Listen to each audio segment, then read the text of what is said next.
The CBS Radio Mystery Theater presents...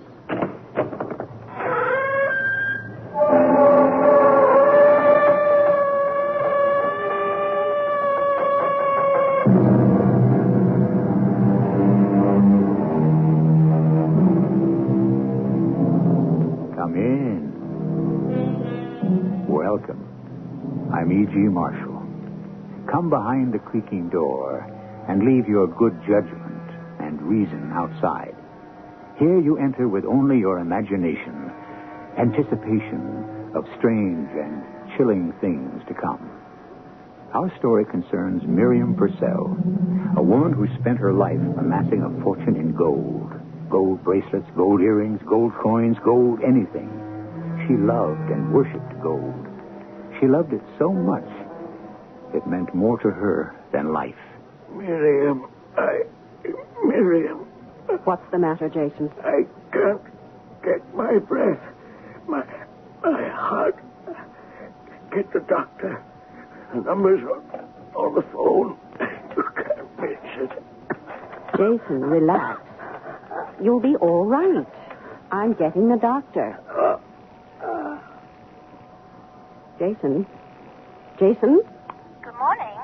Terlisi, Delicatessen and Soup Bread Market. Sorry. Wrong number.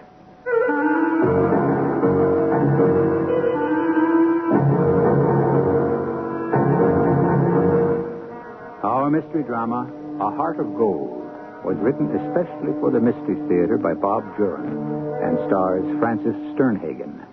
It is sponsored in part by Buick Motor Division and True Value Hardware Stores. I'll be back shortly with Act One.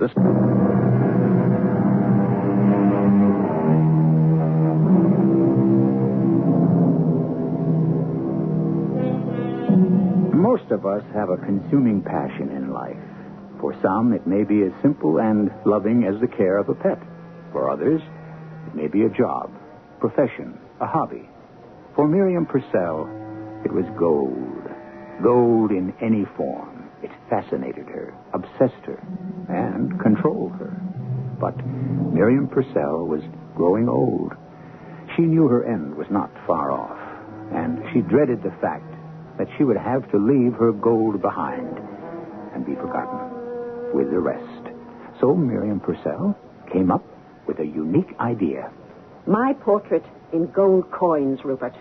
A specially struck commemorative set of coins. Miriam, my father and I have been your attorneys, your counselors, and more than that, your friends for 40 years. Now, let me advise. I don't want advice. I want you to arrange it. You're telling me you want to take your gold, every ring, every bracelet, every bit of gold you own, and melt it into coin? Precisely. Commemorative coins with my portrait on them. I shall make it a bequest to the City Public Library. I rather think the City Fathers would be happy to honor my memory in the public library. I've done plenty for this city. Your philanthropy is a legend, Miriam, but... No buts, Rupert. I'm paying you to do as I say. But your gold is worth a fortune. And I've no one to leave it to. Well, the sale would bring enough to... What sale?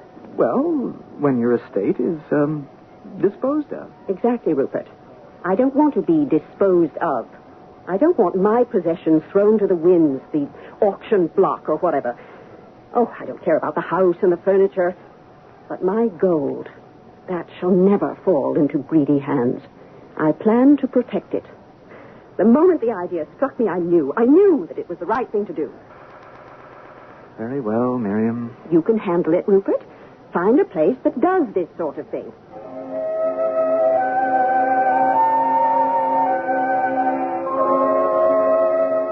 Well, Rupert? Well, I found a firm that will make the coins, but it's expensive. The cast is the big item. Hang the expense. The number of coins depends, of course, on the amount of gold. They'll have to see it, weigh it. And then there's the size of the coins to be considered, the inscription, and, of course, your portrait. My portrait, yes. That's most important. Can they weigh the gold here? We don't have to take it all to their office, do we? I didn't go into that. I don't know. Well, find out. I'll start getting it together. You are determined to go ahead with this, aren't you, Miriam? I certainly am. And now that I know it can be done, I'm going to delight Herbert Wilson and the other library officials by announcing my intent through the press. They can hardly turn my offer down then, can they?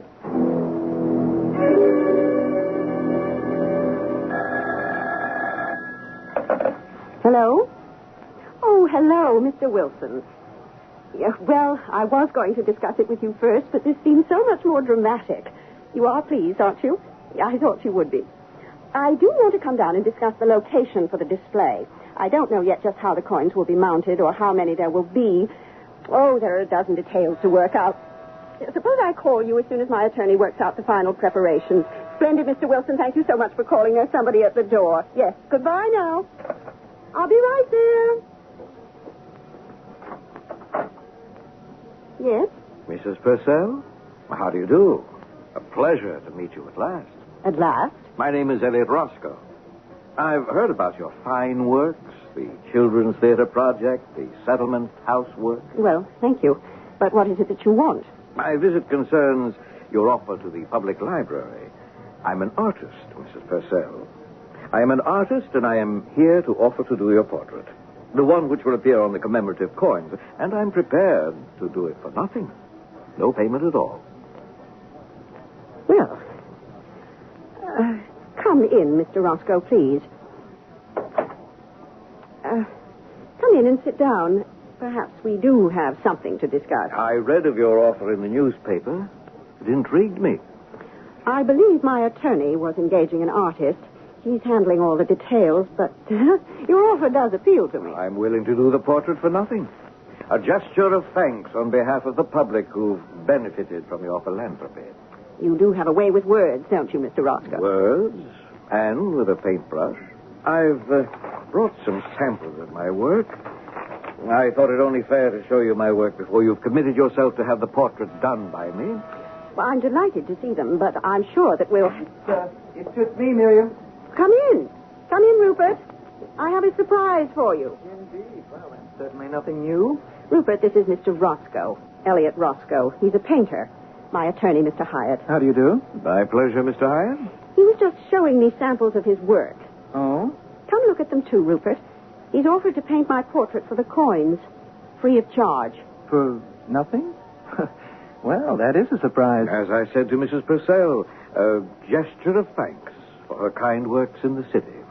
These are spectacular, Elliot. May I call you Elliot? I'm honored. Oh, look at this landscape, Rupert. Damn good stuff. Oh, an excellent still life. I'm surprised your name doesn't register. I'm no stranger to art. Well, I'm better known on the continent, actually, but in a small way.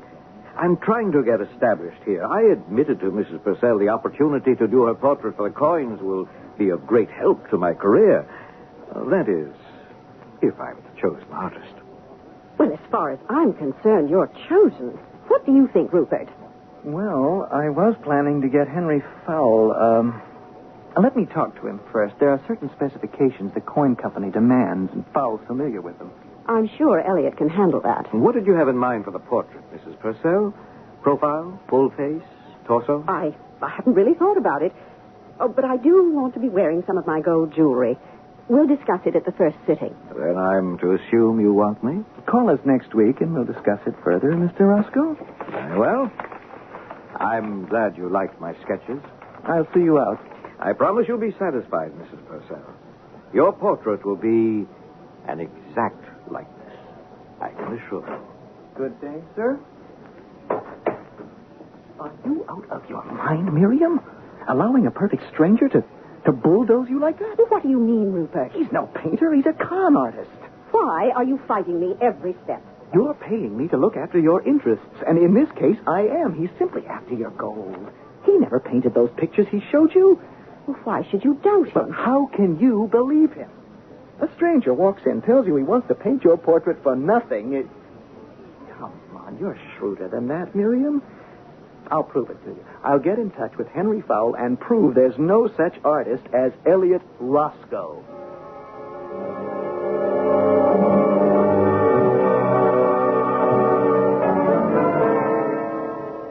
Well, I was wrong, it seems. Fowle says Roscoe's one of a promising new group of modernists. And Fowle's too busy to take the job anyway. So I wasn't born yesterday. know, there was something about Elliot Roscoe that made me trust him immediately.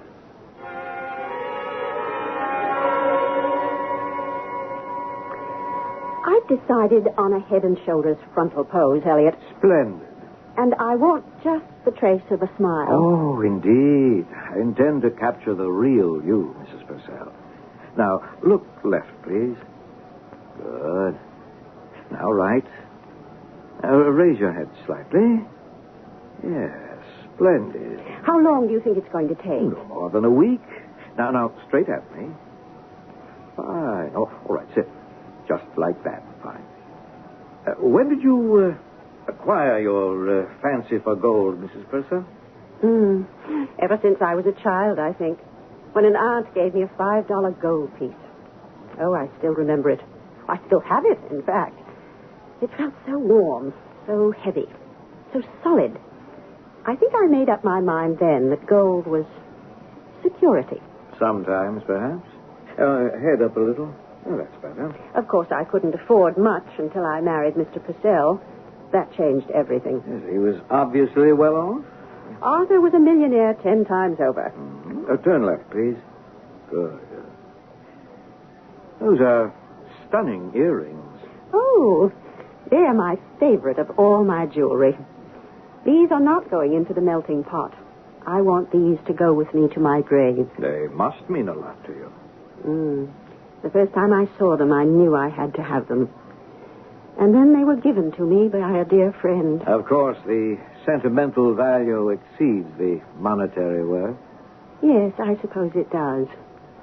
I remember how thrilled I was when this dear friend offered them to me. Oh, how I remember. And I remember what I went through to get them. Arthur never knew, thank God. No one suspected, least of all Helene. I wonder what this artist would say if he knew what I was thinking. Thinking back to that party when Helene first wore those earrings. I wish we'd gotten here earlier, Arthur. The hors d'oeuvres are practically gone. Sorry, my dear, but business is business. I told you to go on ahead without me. And show up alone? You know me better than... What is it? Helene Connors. Over there talking to Max Longstreet. Well, she's our hostess. What's so unusual Those about... earrings. I've got to know where she found them. Well, she spotted us. She's heading this way. All you have to do is ask. I may have to do more than that. Miriam, Arthur, I'm so delighted you could make it. Business as usual. Sorry we're late. Oh, no matter. Come on and enjoy yourself. Helene, Yes. where did you ever find those earrings? Aren't they spectacular? Oh, Ed had them made especially for our anniversary. solid gold. Solid. I'm liable to have earlobes down to here from wearing them, but I don't care. I'm envious. I wish they were mine. Oh, perhaps we can have a pair made for you. I'll find out where Ed... Oh, Arthur, I'm afraid not. Ed made sure that these could never be duplicated. Oh, too bad. For Miriam, that is. Yes, too bad. Oh, there are the ledgers. I've got to greet them. Get some champagne. You've got to drink to our 25th anniversary. Well, I'll drink to that. I'll get some for us, Miriam. You circulate. I don't remember who was there that night, what we ate or drank, or when we got home. All I could think of were those fantastic earrings of Helene's. I simply had to have them. It wasn't just a case of admiration. It was physical. I had to have those earrings the way a starving man has to have food. I knew Helene wouldn't dream of giving them to me, or even selling them to me. I had to think of a way of getting them, because those earrings had to be mine. Those who fail to abide by the 10th commandment, thou shalt not covet, often make themselves miserable, wishing for something they can't have. And if they take steps to get what they want, they often have to resort to evil deeds. Miriam Purcell did just that, as we'll see when I return shortly with Act 2.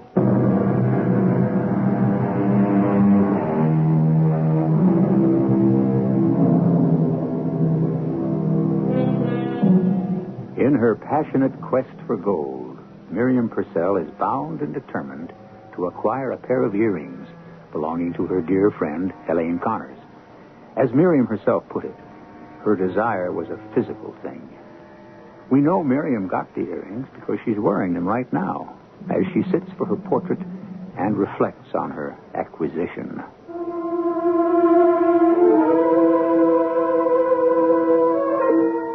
Much as I hated to do it, I decided first to lay my heart at Helene's feet. Try to make her understand how I felt about those earrings. But they were Ed's anniversary present to me. I can't possibly sell them. Helene, I'll trade you any piece of jewelry of mine for them. Take anything. Something worth twice what the earrings cost. You can't understand. It isn't a matter of money. It's sentiment. Ed wants to see me wear them. And I want to wear them. But you don't understand how much I want them. Miriam, I'll never understand. Please, we're such close friends. Don't spoil it by bringing this between us. All right, Helene. But make me a promise. If I can. Promise me that if you ever do decide to sell them or give them away, you'll let me have them? Well, of course. I can promise that. If I ever do decide. Because I won't. Nothing could make me want to part with those earrings. And I knew she meant it. But I wasn't finished. There had to be a way to get those earrings. And I finally thought of it. Hello, Mrs. Purcell. Yes? This is Joey. Fred Oaken said you might have a job for me. Oh, yes. I've been expecting your call. I never do business on the phone. Only in moving cars. I'll pick you up today at 1. Can't we talk here? There's nothing as private as a moving car.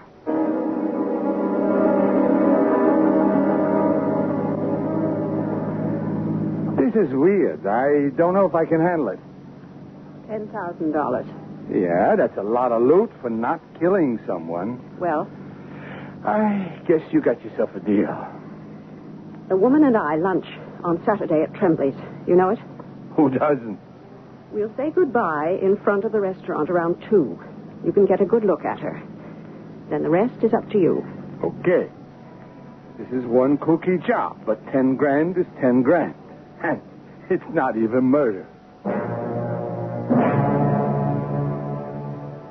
Hello? Helene, darling, lunch on Saturday as usual? Of course. I'm looking forward to it. Oh, Helene. Yes? Oh, could I ask you not to wear those earrings? They make me uncomfortable. Oh, they're too dressy for lunch anyway. Tremblay's at 12 then. See you there. Well, my dear, how was lunch with Helene? The same as always. Darling, you seem so tense this afternoon. You're preoccupied. It's nothing. Well, it's not like you, Mary. I'll get it. Hello? Oh, hello, Ed. What? Oh, my dear. I can't believe it. What is it, Arthur? Do you want me to come to the hospital? Well, all right. Yes, let us know right away. Did they catch him? Oh. That's awful. Why, that's just awful. Yes, we'll wait to hear. Bye, Ed. What happened? Helene was attacked by a mugger on her way home this afternoon. Oh, no. That's not the half of it. She wasn't just mugged. The maniac cut off her left ear.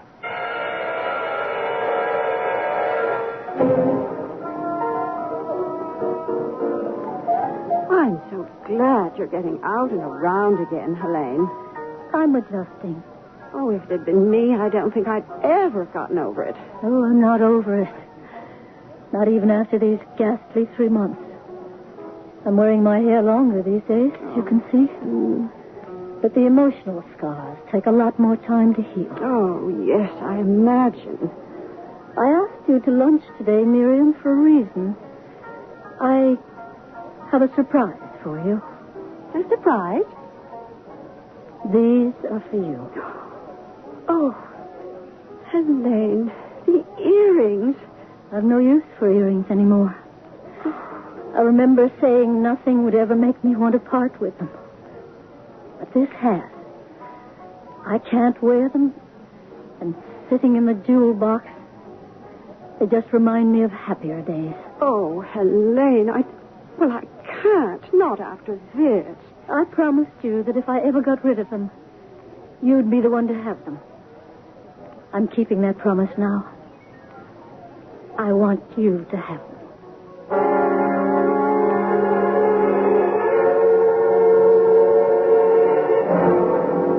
Such a pensive mood, Mrs. Purcell. Oh, I was just thinking. A penny for your thoughts? Not for sale. I think that'll be all for today. I've got a good start. May I see it? Certainly. It's just the rough right now. Oh, but that's remarkable, Elliot. But that really is me. That's what we're aiming for. Same time tomorrow? Same time tomorrow. How's the portrait going, Miriam? Take a look for yourself. Remarkable likeness. Roscoe's good. Spectacular. One more sitting will finish it. Good. Now, the coin company says they can make 15 matched coins with the amount of gold you have. Oh, they returned this vase. It's not pure gold. It's not? I should think you, of all people, would have known. No, I thought it was. Well, no matter. There's still plenty without it. Yes. Oh, 15 coins. Yes, that's marvelous. Now, they want to discuss the mounting. They suggested a velvet background set in a rosewood frame. Oh, that sounds beautiful. Yeah, they'll send some samples. You can decide then. I think I'll arrange a dedication ceremony with Henry Wilson. I mean, my presentation should be something special. The mayor, the press, champagne, don't you think? Well, of course, you can't very well send it over by parcel post. Oh, that's Elliot for today's sitting. Come on in, Elliot. You want to stay and watch? Well, thanks, but I have some errands to run. Hello, Mr. Hyatt. Mr. Roscoe. Miriam tells me 2 more sessions will finish it. That's about it. I'm pleasantly surprised at the result. The portrait's exceptionally good. My humble thanks. Mm-hmm. I'll be in tomorrow with the mounting samples. Good. Keep up the good work, Mr. Roscoe. You can depend on it. Good day. Well, Mrs. Purcell, to work, eh? Ready when you are, Elliot. Oh, let me get rid of this vase first. Oh, it's a handsome piece of work. Isn't it? I was surprised to find it's not pure gold. I thought it was. The design is entirely unique. It's almost a masterpiece. In a way, I'm glad it's not going to be melted with the rest. Perhaps I'll save it for my ashes after I'm gone. Oh, well, let's think of brighter things. I'm very fond of that vase. It, too, was given to me by a very dear friend. I've no doubt you've had many dear friends, Mrs. Purcell. Someone as good-hearted and generous as you.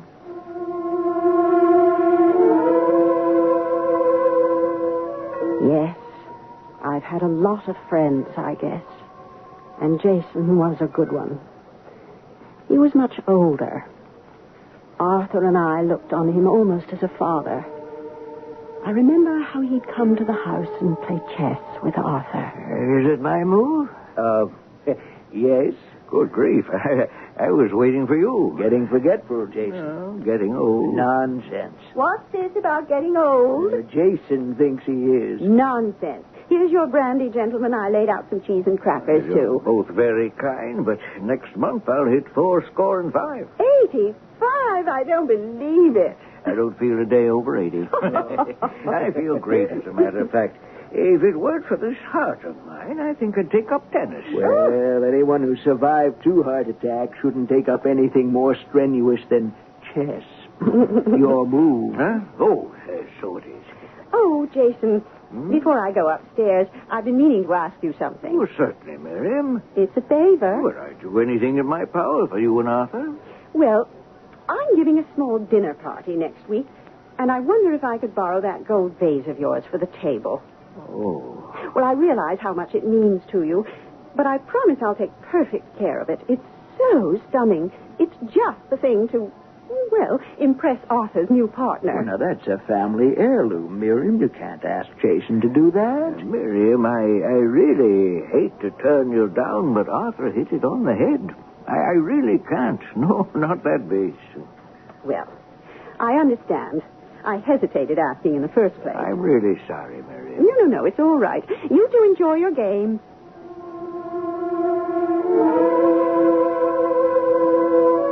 I knew what his answer would be, but I thought I might persuade him.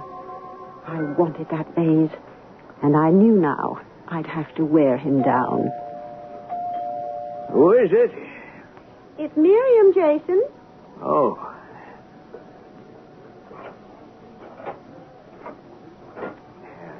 Double lock.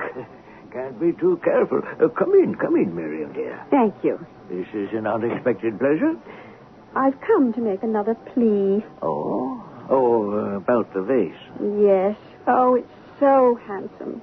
May I hold it? Well, of course. But... I can just see it now with chrysanthemums and bittersweet. Oh, Jason, may I, please? Well, Miriam, all right.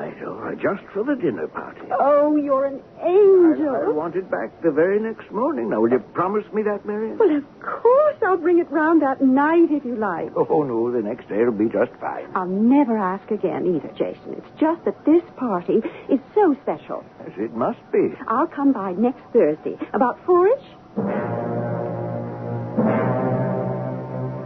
Here you are, Miriam.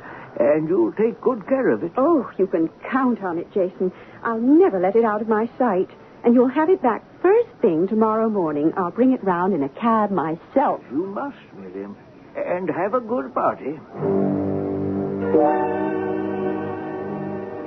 It's a perfect evening, Miriam. You outdid yourself. Thank you, my dear Arthur. Chrysanthemums and bittersweet. It's beautiful. Even without Jason's vase you wanted so much. Oh, yes. Well, it wouldn't have worked anyway. His vase was really too small for the arrangement.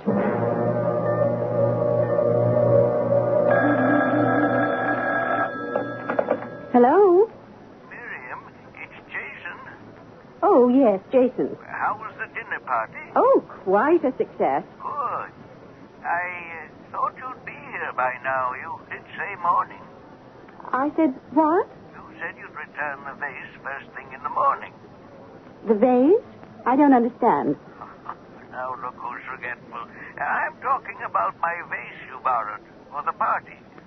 But you told me that I couldn't have it. Oh, Miriam, please stop playing games.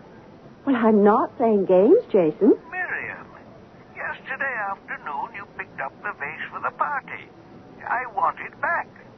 I don't know what you mean, Jason. I never borrowed your vase.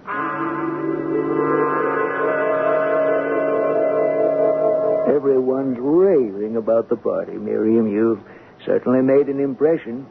Arthur, I think Jason's getting more forgetful than usual. What do you mean? Well, he called me today and claimed that he lent me that vase for the party, and now he wants it back. What? You heard him tell me last week that I couldn't have it.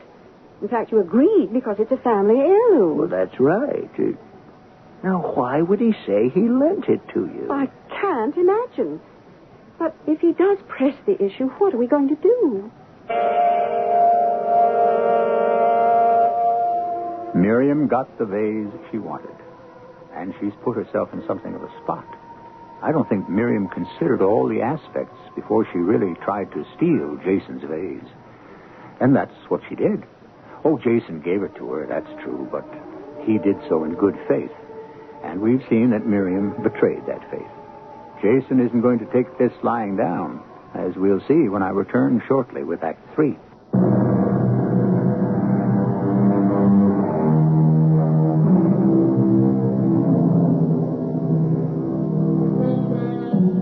Having an all-consuming interest can be a healthy thing, up to a point. To the point where the interest takes over reason, and a person will stop at nothing to achieve the goal. Miriam Purcell's pursuit of her golden treasures has driven her to some surprising lengths. She's driven an old man to desperation with a lie. Jason's getting to be impossible. He called me again today, insisting he lent you that vase. Oh, I feel terrible. He's such an old and dear friend. Well, what can we do? We can't have him hounding us like this. Miriam, you are telling the truth. You didn't borrow that vase. Arthur, how could you possibly think that... I know, but I can't see why Jason would make up such a story. Well, do you think I would? Do you think I'd pretend I didn't borrow it? What reason would I have? Well, we've got a problem on our hands.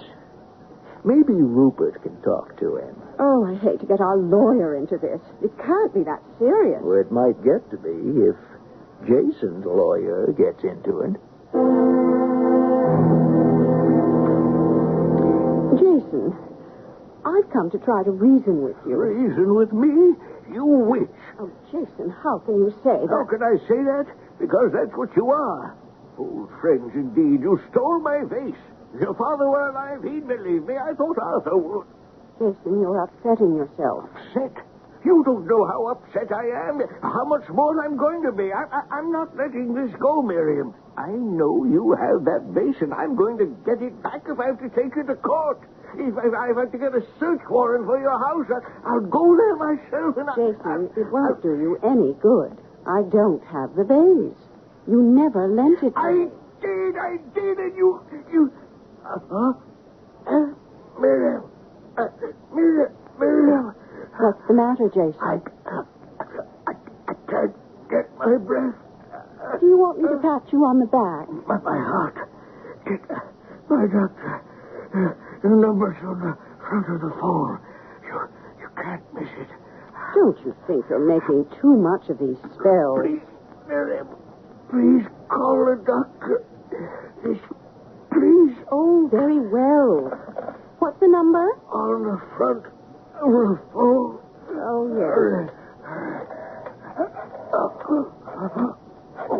Jason, lie down or something. I'm getting the doctor. Jason? Jason? Good morning. Terlisi's Delicatessen Soup Market. May I help you? Jason? Hello? May I help you? Oh, sorry. Wrong number.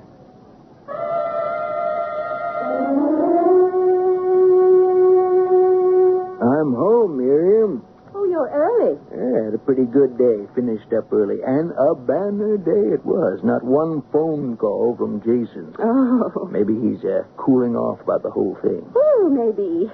Yeah. What'd you do today, my pet? I stayed home all day. I did some sewing and finished that book by Colette. No library meeting? No friends of the Philharmonic? No, I didn't go out. Well, I'll fix us a cocktail. Oh, get that, will you, my dear?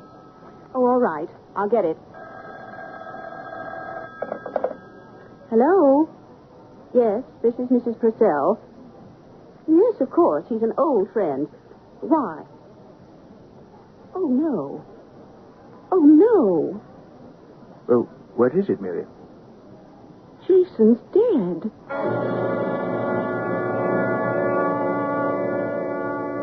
Poor Jason. Well, it wasn't totally unexpected. He'd had 2 heart attacks before. I'll miss him, though. So will I. I wish we could see him, to say goodbye. They decided to close the casket.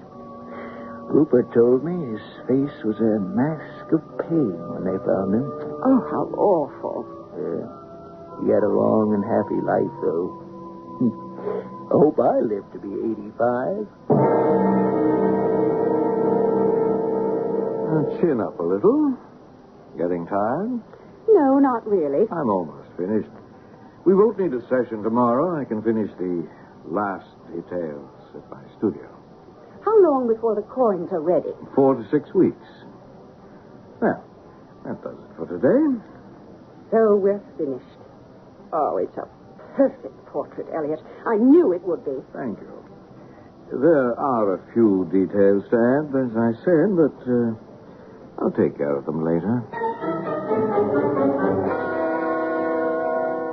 Well, Which one do you want, Miriam? Oh, it's so hard to decide. I think the blue velvet. Yes, blue sets off the gold best. And the rosewood frame, of course. That's perfect.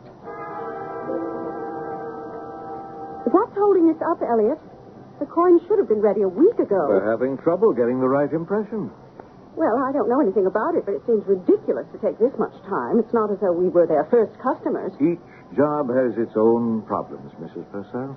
I've had to postpone the dedication ceremony once already. I don't want to have to do it again. Ah, but you do want your commemorative coins to be just right, don't you? Well, yes, that is the important thing. Then leave things to me, Mrs. Purcell. Good quality takes time. Good news, Mrs. Purcell. They finally got the impression to hold. The coins will be ready on Saturday. Can I believe that? You can believe it. I'm picking them up at 10:30. Well, thank heavens for that. I'll go ahead and set the ceremony for Sunday.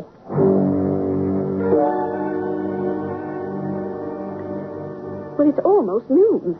Where is Elliot? Stuck in traffic, maybe? Don't joke, Rupert. I'm not in the mood for it. Sorry. Rupert, Hmm? you don't think that he might Have what? have made off with them? The coins are all solid gold. Hey, I never thought of I that. trusted him so. It never occurred to me that he might try to steal Well, them. now we don't know that he has. Tell you what, I'll call the company, see if he's picked them up yet. I have the number here somewhere. If he hasn't arrived yet, tell them you'll pick them up. Tell them not to give them to Elliot Roscoe. Maybe I should have done that in the first place. You see, after my initial contact, Roscoe handled all the details with the company. Oh. Well, I never thought to step in. I'm beginning to think that was a... hello? Yes, this is Rupert Hyatt. I'm calling for Mrs. Purcell. Yeah, you've done a set of coins. Yes, Purcell. Tell me, has the artist been there to pick them up yet? I see. Very well, thank you. He picked them up more than an hour ago. Oh, dear. All we can do is wait and hope. Should we call the police? And tell them what? Well, I don't know. But this so-called artist may be on his way to Argentina or someplace with all my gold. He should have been here in 10 minutes if he came directly from the coin company. I'll try his studio. Perhaps he went there. Oh, thank heavens. Come in. Come in. Where in the world have you been? I got stuck in traffic. Sorry. Oh, I've been a nervous wreck. Well, here they are. I'll be interested in your reaction, Mrs. Purcell. The mounting is extremely handsome. Well, this calls for a celebration. Pour some brandy, Rupert. Let me help you with the wrapping. Brandy for 3 coming up. How do you think they turned out, Elliot? Oh, the likeness is the real you, Mrs. Purcell. Well, Mrs. Purcell? Miriam, what's the matter? No, it can't be. It can't be. Miriam, Oh, God, no. Miriam. Oh. My God, you threw the whole thing through the window. What in heaven's name is it, How Roscoe? could they know? How could they know? Roscoe, call an ambulance. She's collapsed. I don't think that would help. Miriam, damn it, man, will you call that ambulance and get some brandy over here quick? Yes, brandy. I think you'll need it. Miriam, will you hurry with that brandy? Miriam. Here's the brandy. Roscoe, she's dead. Miriam's dead.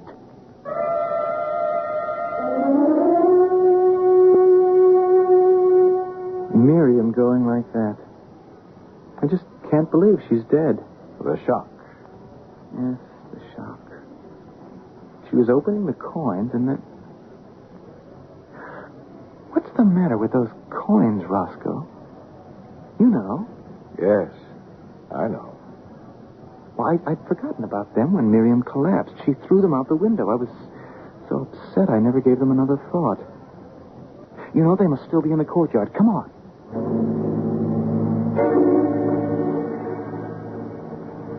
There they are. Frame's broken. The plastic's cracked, too, but the coins seem to be all there. And what the devil could be the matter with them? Take a look. What is this? That's not Miriam's face. That's not the face you painted. Quite so. It isn't the portrait I painted. Well, are they somebody else's coins? I don't understand. No. This is Mrs. Purcell's order. Her gold, her coin. But she understood. I don't know what you mean at all. This is ridiculous. It's the face of an old man on these coins. A face twisted in pain. Yes. The face of someone dying, perhaps? This is ghastly. I refuse to accept. And do you notice something else? What? Look closely at each of the coins. Well, they're all alike. The same twisted face of an old man. Yes, but look again. The left ear is missing. No, Miriam. That's not the portrait I painted. It's the one you painted yourself. With your greed, your selfishness, your cruelty. Oh, the canvas was beautiful. The one you saw with the lovely face, the gentle smile, the beautiful earrings. But when the coins were struck, Miriam, your precious gold took over to capture the real you. After all, you'd already sacrificed your soul for your gold many times over. So, dear Miriam, rest content. The coins are indeed a remarkable likeness, and your memory will not be forgotten with the rest. You created it with your heart of gold.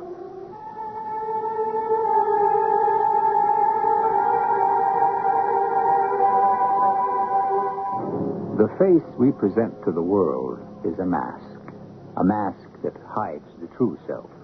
Oh, that's not to say all of us are villains at heart, but all of us have some little deep, dark secret, some concealed desire, some hidden wish that we want to keep from the world. Miriam Purcell's mask of goodness fooled everyone, except Elliot Roscoe. Curious he should turn up so suddenly and offer to do the portrait. I wonder where he came from. I wonder who he was. We'll speculate further when I return shortly. Now, a question for the Shell Answer Man on saving money. How much can I really save by carpooling? Up to $600 a year. If you're spending $70 a month on gas and parking, splitting it 4 ways can really make a difference. $600 worth of difference. Wow, it really adds up. Learn more about carpooling in the Rush Hour book. Look for it in leading magazines or pick up a free copy from a participating Shell dealer.